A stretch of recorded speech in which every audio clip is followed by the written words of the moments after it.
As you prepare your hurricane supply kit, leaders with JEA are also getting ready for when the storm hits. We're now just hours away from the third and final day of a hurricane simulation out of their Emergency Operations Center. And our Claire Alfrey is on your side to explain more about this training and the changes they've made while practicing their game plans for hurricane season.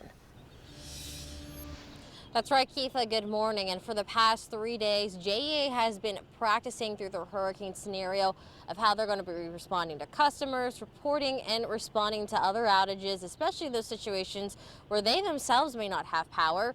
And they say that this year's scenario is a lot more intense than years past. The hypothetical storm they're dealing with is a Category 3 with 20 inches of rain, and it may be more intense than what they typically see here on the First Coast. But after watching what happened to Tampa during Hurricane Milton last year, this scenario puts JEA in a similar situation, especially to see what areas in Jacksonville will be impacted the most. The scenario created by the National Weather Service of Jacksonville pushes them to respond to a situation where there's no internet connection or signal to communicate with customers, so participants can practice following protocol.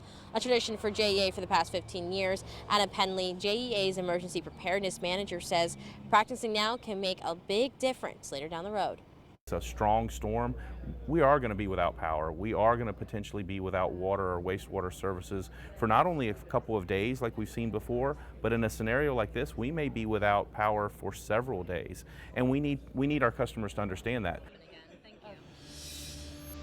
And although today is the last day for JEA to be going through their simulation, they say for the next coming weeks, they're actually going to be going and reviewing the steps and decisions they made during the simulation.